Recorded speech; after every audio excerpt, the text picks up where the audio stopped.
What's up, everybody? Welcome to Inside Brooklyn down here in the Brooklyn Commons. I'm very, very excited to have the show for today. The sponsors for today, of course, are Trendy Tripping and WJMS Radio. Thank them for putting on the podcast, hosting us, giving us a beautiful platform and venue. And of course, to all the people that listen to the podcast and who request time to be with us, and the folks that tell their stories, they take time out of their day to actually sit and talk with us and let us know what they're doing. We appreciate you because what you're doing is giving life to Brooklyn. You know, you're giving a face to Brooklyn. You're giving people inspiration and hope for those folks that do the same kind of things that you do that might just need that extra push or a little bit of fire underneath them to let them know that it is possible to make these things happen. I'm very, very excited to have, of course, my co-host with me, Kristen. I'm, of course, Jamie, the host of the podcast. And our special guest for today is Nadej Florimon. She is a wonderful culinary genius. I keep saying that because anybody who's a culinary person, I'm like, you're a genius. You're a genius. You have to be.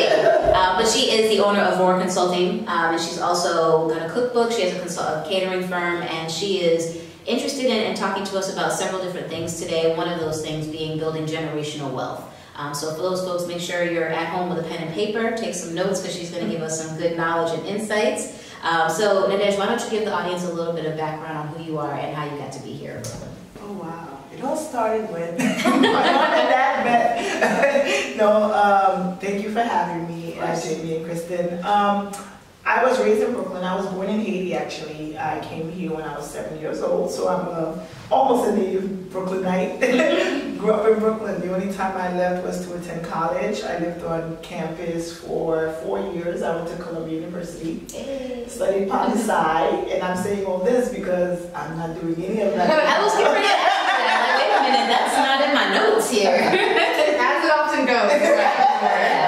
Yeah, no, this was completely not planned. I always tell people as an immigrant child, like I was raised in a single parent household, and that parent happened to be a dad. So raised by a single father who was like, okay, you need to be a doctor or a lawyer. You know? So I went over to school and I was like, all right, I'm going to do poli-sci because I wanted to be a lawyer. But I always loved cooking because my dad is a phenomenal chef. Well, he's not an official chef, but a phenomenal cook. And once he showed me how to cook when I was 8, he stopped. He's like, this is you now. It's all you. I passed down the torch. So I've been cooking forever. When I got to college and my friends, like, they just loved my food and we just like started hustling with it. It was kind of like, hey, why don't you cook for this student group? Cook for the Asian Student Association. Cook for the, because all of them were the different presidents of the groups, and they're like, we like your food more than we like ordering from the restaurants. But then administrators would come in, they're like, who cooked? They're like, Nadej. They're like, no, okay, your company. I was like, I guess I do. So were you like in your college apartment? Yeah. Just like chipping it up? Yes, and I have to invite people like, don't say I'm cooking in here. But the good thing about Columbia, they have like really great like space. So we had like beautiful kitchens. I was in this dorm called East Campus, so we had a suite, and my friends were like, just feed us, we're okay. But those were like my initial servers, right? Like the football players, my friends. Oh, so you were the popular girl on campus. Yeah, you had the home cooked food. I had the home cooked food. But it was just like really one of those things that I did just like for fun, and the environment was very conducive to it in terms of just like having a supportive network, right? Yeah. But then little did I know, once we graduated, those are the same people who will be working for law firms, working for different TV stations. So once I graduated, it's like I had a built-in client base. So that's why I tell people, no matter what you decide to do, go to school. Even if you don't use it, you at least will make amazing connections. Yeah, yes, true. It's very. But of course, my dad is like, so I sent you to an Ivy League, and now you decide you're cooking for people? Like, really? You should tell him it's his fault. Like, you started this. And you're wasting your life. That's so funny. I don't feel like you're wasting your life at all. Like, people are gonna remember, like, you may not remember an event, but you'll remember, like, that food was really good. Of course. But like I always tell people, and I do a lot of speaking engagements in schools. I also run like a entrepreneurship like development program in the high schools because I'm a DOE certified vendor.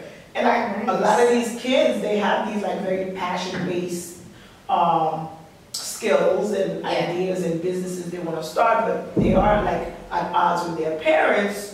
And it's like Asian kids, Caribbean kids, African kids, the whole world, right? They all want their kids to be doctors, lawyers, engineers. Anything else, you're a failure. Well, and you're just not taught entrepreneurship or like financial management in high school. No, they really not. Yeah. But they really take to it because these kids, they love sneakers. Like, we're living in the days of technology, so they love YouTube.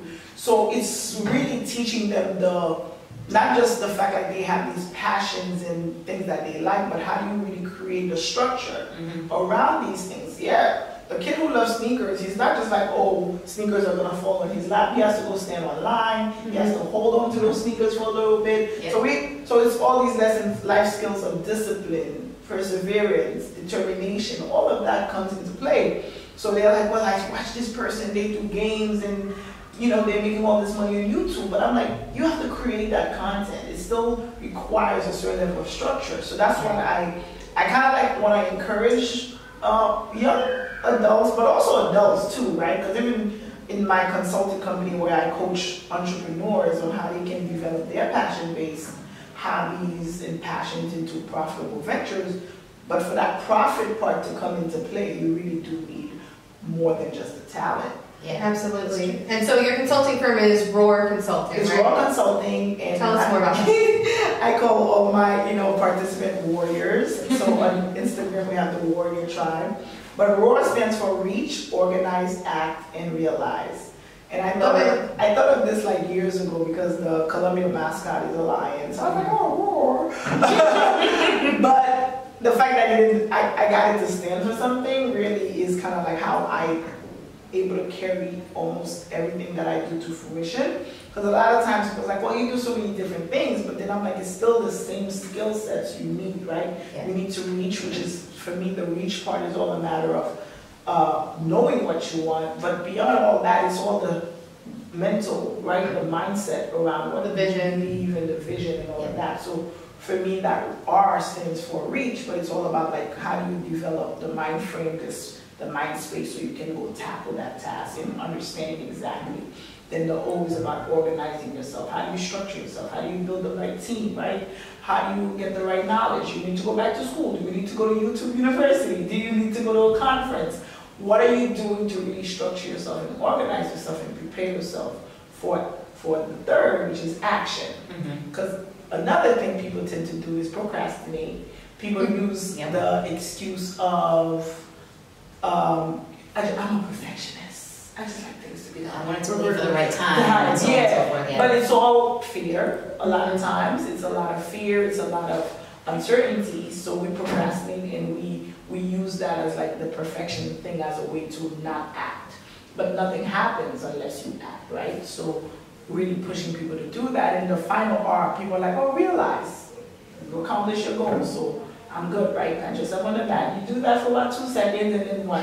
What's next? To the next, What's the next thing? You repeat it, or you start scaling, right? You've done that business. You wanted to turn instead of just knitting for your friends, but now you're able to have a store. Certain stores are carrying your scarves and your hats. So what do you do now? How do you scale it? How are you going to be able to produce 10,000 units of it? So that's where we go into like building and that whole development component. So where did this come from? Because I mean, you got your culinary, you're doing your things, the cooking and all that. 17 years. Yeah, so what was your experience like that led you to realize that this was a niche that you could fit in the community? Like this was something that needed to happen. What was that moment for you? I mean, it's really just been, like I always tell people, almost every business that I've started always come from people around me just really having a need for it. Like I didn't set out to be a caterer, but the fact that I cook the way I cook, people loved the taste of my food, which had my Haitian influence, but I wasn't cooking Haitian food. So they loved that, the flavors and stuff like that. So I was like, oh, people do want to try different things in a different way and open their palates. So my friends and my community made me realize that was an opportunity. With entrepreneurship coaching, I had just been doing it for 17 years, right? People are like, oh, you're living your passion. I was like, what are you talking about? I'm just But people are like, I think just watching, especially with the advent of social media, just people being able to see like, oh, she's at the gym, it's noon. Oh, she's at the gym, it's 6 a.m. Why is she up every day at like 5 a.m. when she doesn't have to? I think the whole thing about entrepreneurship was you control your life, you get to sleep late. I was like, no entrepreneur sleeps late. We're the first people up. Yeah, usually the last ones to go to sleep. Yeah, it's true. And then the thing about that is it's just because you're doing it for yourself, you are going to work harder. So it's not about like, yes, you have control of your time, but for the most part, you want to use your time in the most efficient way possible. Yeah. So that's what people don't get. But it was just people like, so how do I do that? How do I start this? I love makeup. How do I make money from it? I love, to create this. How do I do that? So when I noticed people ask me advice about it, well, people ask me advice about everything. It's the way it's like, oh, how do I grow a tree? I'm like, I've never grown a tree before. But I think you do. But I'm that person who will go research it, and I come back to you. So they're like, well, you see, you figured it out. So I always had a way of figuring it out. So then I was just like, you know what, if I'm going to niche myself, I want to help entrepreneurs that kind of like experience the same things that I did, which is one, the limiting beliefs maybe not just of themselves, but the people around them, because they come from communities that have a certain expectations. Yeah. People that may already have great professions and they're making money, because what I always have to tell my daddy when I was younger was like, it's not like I can get a 6-figure job. I could, it's just that I choose to do this. Like, it does make me 6 figures too, so it's okay. But it's just the fact that there's not a respect for it because of the community that we came from. So there's a lot of people having to battle these things. So I wanted to reach out to that group of people that either have professions, have careers that are doing well, but they want to tap into something that they're passionate about. They want to be a little bit more fulfilled, right, around the work that they're doing. And then the second group of people are just people who like, yes, this is what I want to do. I know it's what I want to do, but I don't know what the hell I'm doing. Like, what do I do? What are the structure part? Because the talent may be there, but if you don't really build the structure, you are not really going to monetize it. You are not really going to build. Yeah.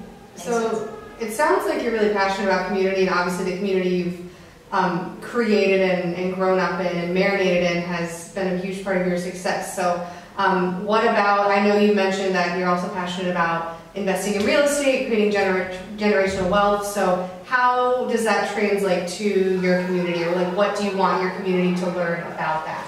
I mean, I remember a few years ago, like me and my dad, we owned like a 4-family, and we were going through, it was such a tough time because tenants weren't paying, and I was like, you know what, I don't want to deal with this, we should sell it, and my dad was like, because that's the Caribbean dream, right? Like, you buy a home and you want to keep it, right? And this is like your marker of success. Yeah. Like, this is all you worked for. And I'm really grateful for the vision that he had, and I'm being able to see like how that property has translated to so many other things, right? Just him having that vision and that foresight to be able to be like, no, I'm holding on to it. But then you're also looking around you, how your community is changing, how Brooklyn has completely changed. Like, I grew up here, I came to Brooklyn in 1989. Like, I'm looking at Franklin and Eastern Parkway. Like, this is night and day, right? So I really just want people. I'm that person, I learned it, I want to teach somebody, right? And for the longest time, I'm like, you know what, I really want to get into like more real estate, more development work around that, because I see how it really can change the landscape of a whole city and everything, right? So then just really been teaching myself, surrounding myself with the right mentors and learning about that. And I was like, why no one showed us this? Just like we talk about the young kids, in school, there's not really an education piece that happens around that, because we don't really have one. A lot of times, people within the communities we come from, I'll keep repeating it because I come from like immigrant parents, but it's really like, okay, you buy a home and that's it, but you're not really thinking long term. How do you develop that? Some people had the foresight and they did it, but I really don't feel like there's a mass education that happens in it. And I think social media provides a great opportunity for that education, because I see how it has grown my other businesses. So one of the things I've been really like learning and pushing myself to really get out there is kind of like, let's educate that community. Let's educate our peers a little bit while I'm learning as well. As I'm getting deeper into it, I'm like, it doesn't stop at purchasing the home. It doesn't stop at purchasing the home. That's one pillar. Yes, exactly. And then just same with entrepreneurship, right? Like, there are multiple ways to build wealth. It's, investing, savings, and all of that, and of course your regular income. But we know that with real estate, like, it's tried and true. With the stocks, it's tried and true. It's just a matter of having the time and dedication to really learn put the time to learn and also educate yourself. But again, a lot of times people will say educate yourself, but most people don't even know what if they need the education. Like if you don't know what pen exists, you won't even know to seek it out. So I think for those of us that do know, like that do have some information, and one of the things I've always worked in my environment, in my community, like I do a lot of events, but most of the events I do are always on an educational component, and that's what I said, 2020, I'm bringing the information whatever way I can. I'm like, you know what, you're all learning about real estate. What you try to do with it is up to you, but we're going to provide you the information. A lot of people think they're priced out of New York, perhaps some are, but then there are people that have the ability, they don't even know they are because they're just repeating what they're hearing, and they don't know like what I'm paying on this like apartment to rent it. If I really like have a plan and have a plan of action, I can purchase something and be part of that next wave. Because I think there's a lot of people too, and I'm interested to get advice from you on this, or for the listeners to get advice, is for those folks that feel like they're paralyzed by their resources. Like they don't think they have the money to invest. Like I'm living check to check, I'm barely making ends meet, I have to work 2-3 jobs just to get by. How can I possibly invest in real estate? Like how am I supposed to get into this? I think with anything, I was joking with a friend of mine because we were supposed to do a podcast interview.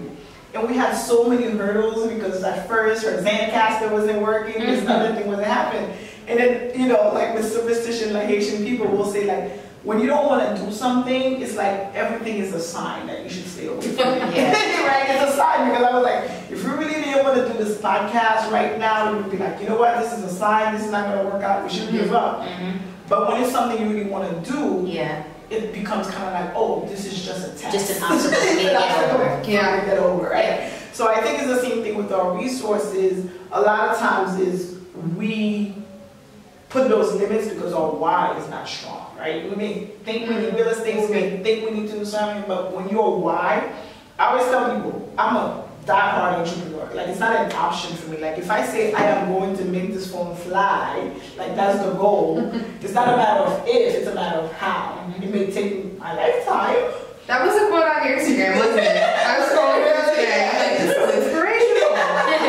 But it's true, because I realize that everything that I've been able to accomplish, when roadblocks come and obstacles come, it becomes a matter of like, okay, this is something to get around, this is something to get over, this is something I need to get educated a little bit more about. So it's like reframing your perspective. I always say that as well. It's not necessarily that you stop going towards your goal, it's just that you have to take a different pathway. Now you may have to change your trajectory a little bit. Like we all want to be entrepreneurs, but somebody may approach me, I'm like, no, keep your job. Keep your job for a little bit longer. Get this knowledge. Learn a little bit more. Attend a few more conferences on their dime. Know yourself, learn yourself, develop yourself. Or you really just can't afford it. Like I always tell people, like in this grind mode that we live in, a lot of times people are like, well, just leave. You need to be fulfilled, but you gotta balance it out, because you don't want, because you could get burned out as an entrepreneur too.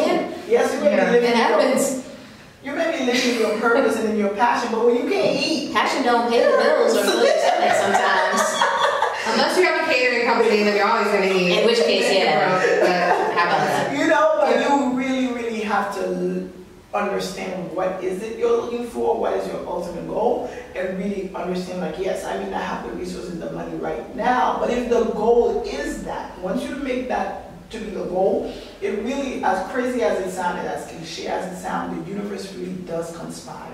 Because you know why? It's not that anything different happens, it's just your ears are kind of like paying more attention to different kind of things, right? As soon as someone says real estate, you're like, oh. So you start seeing what workshops are available. You start seeing this side hustle, this side job, this part-time job that you may be able to do. All of a sudden, you're 6 to 9 that you were watching TV. You're like, hey, I could be working. I could be doing my graphic design that I gave up on a few years ago and save an extra $10,000 out. That tax money may come in ahead. Instead of that trip to Santorini, which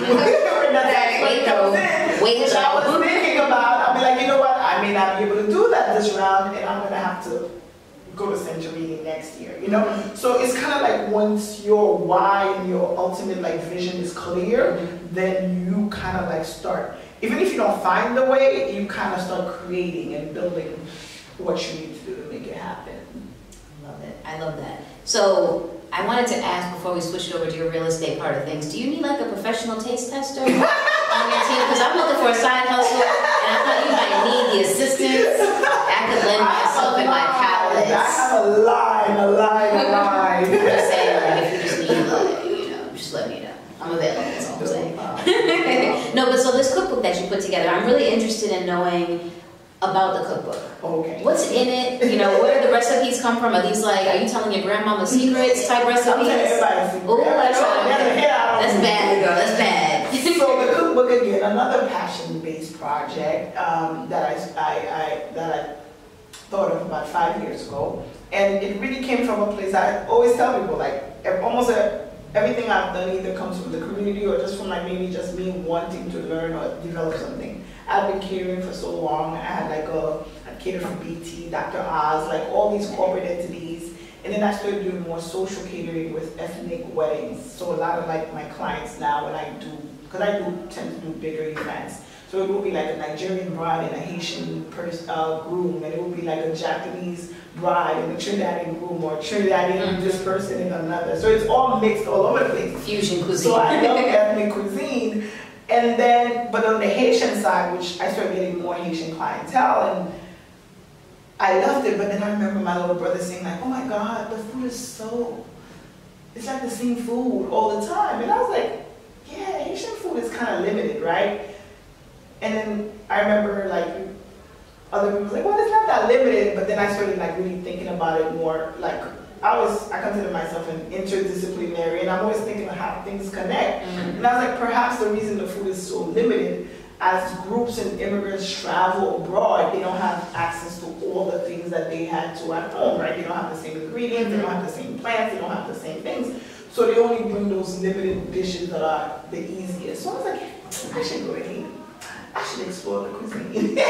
So I started doing like these like quarterly trips to Haiti to explore the cuisine. And mind you, even though I was born in Haiti, I did not know Haiti at all. Yeah. So I, like every time I was like, hey, you want to go to Haiti? And then we go backpack and like get friends. Sometimes we stayed at like nice high-end hotels. Other times we just stayed at friends' houses and slept on the floor. But the reason I wanted to do that, because I was like, well, instead of just writing a Haitian cookbook, how about exploring the culture through a food-inspired lens, right? So I was just like, this will give me an opportunity to present the recipes, but be able to share a little bit of Haiti with people who didn't know it, people who only had seen like maybe some things on TV. So then I was like, this is, this would be the perspective that I use. So it became this culinary travel cookbook about the regional cuisine of Haiti. Funny enough, from there sprung a culinary tour, because everyone's like, well, I love your travels to Haiti, can you take me? I've been seeing it, I've been reading about Haiti, I always wanted to go. So 2018, again, social media is a very powerful tool. It is. It's really, really crazy how someone can see you explore something, and then that makes them want to be part of it. And I learned that with this book. So people wanted me to take them, so I started taking them. I did an initial group of like 23 people. Wow. In 2018, 2019 was 46. Now we're planning another one for August. So if you want to come to Haiti, because Dinner Blanc, I don't know if you heard of Dinner Blanc. Dinner Blanc is a pop-up all-white dinner. It happens all over the world. There's like 60, 70 countries all over the world. It happens like South Africa, England, all over Paris. But it started off in Paris. So they do one in Haiti too, so I do the marketing for that. Nice. If you guys want to come to Haiti in August, perfect time. So it's the culinary tour and then there's the all-white party? Yes. Okay. Listen, I'm making no... But I'm not going to eat like Asian food while I'm wearing all-white. Probably not a good idea, yeah. Or something snowy. Yeah. Something with flaps. And a little overlap each other. But, but for me, like, and that's just one trip, and then from there, I wanted to introduce people to Haiti, but then it became like, oh, let's go to other places. I want to eat in Barcelona. I want to eat in, New Orleans. Can we do it in New Orleans? Now, right now, they're asking, can you take us to Dubai? So I'm always thinking of like, wow, just like from one idea. And that's another piece of advice I guess I would give in terms of, sometimes you don't, like, they always say like, you don't always have to know what the next step is, but you kind of like, just kind of like you have to trust the process. Sometimes that the step will appear. I'm sure there's a quote about this. I don't know if it's Langston Hughes, somebody said something. Somebody. Faith is taking the first step without saying the whole staircase. Right? So, but I think in entrepreneurship, though, when you are led by passion and you are really living in your purpose in a way, you don't always have to have all of it figured out. Like you don't always have the safety net, but you're like, I'm making it work. Yeah, because I didn't know I would be here. I didn't know I would be doing culinary tours. It was just like I was cooking for my friends. Like they like my food, and I was like, oh, it's a nice side hustle. I'm going to law school, and because I'm very analytical, I was like, I'd be a great lawyer, But it doesn't, sometimes like I was speaking to a friend today, Laura. She's like, sometimes we're so stuck in sticking to a ground that we end up missing the vision, And I think, or forgetting what the vision is. So I think it's kind of like really knowing what is it you want to contribute both to yourself and the world, and understand that it doesn't always have to be wrapped up in this specific thing that you envisioned it to be wrapped up in. Awesome. Well, is there anything else coming up on the horizon that you want to share with us besides your trip to Haiti in August? Anything else coming up you want to share with the audience? Yeah, we have Vision Board Party. I always do an annual Vision Board. That's so fun. It's cute, right? When and where? That is Sunday. Is there wine? Always. It's a brunch. It's a Vision Board brunch. So there's cooking. There'll be coconut French toast on deck. So that's January 26th at 1005 Flatbush Avenue. Okay. I have a colleague who owns an optical store. So we hosted there. It's a beautiful store. We set up Vision Board in an optical store. I see what you did there. 2020 Vision. I see what you did there. Oh man, the jokes are endless. See, you have vision. But yeah, so it's really, for me, this one, I usually do very general vision boards. I've been hosting vision boards for like 7-8 years. But this one, I say it's for those with one big idea. Because the other issue that I think a lot of creatives and entrepreneurs run into is the issue of focus. Because there's so many things we can do, right? Just I guess I said that same thing. I said focus. It's funny. Because we're talented, we're brilliant. There's so many things. But I was like, you can do everything, just not all at once.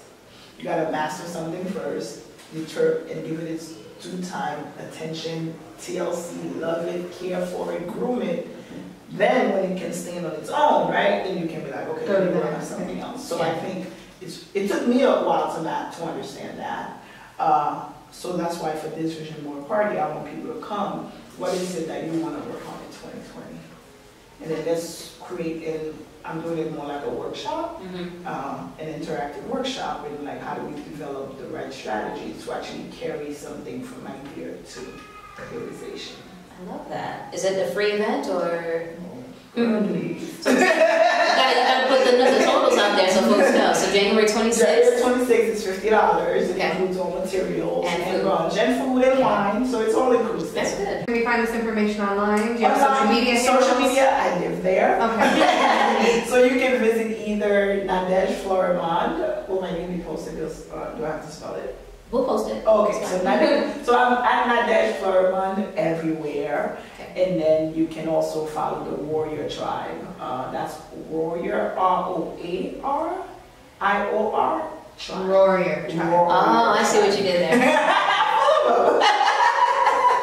Had to write that one down. Yeah. All right. So if you are reaching, organizing, and realizing, you are a warrior. Well, I appreciate your time today and you coming in and dropping some knowledge on us and kicking it with us for this last half hour. It's been really fun.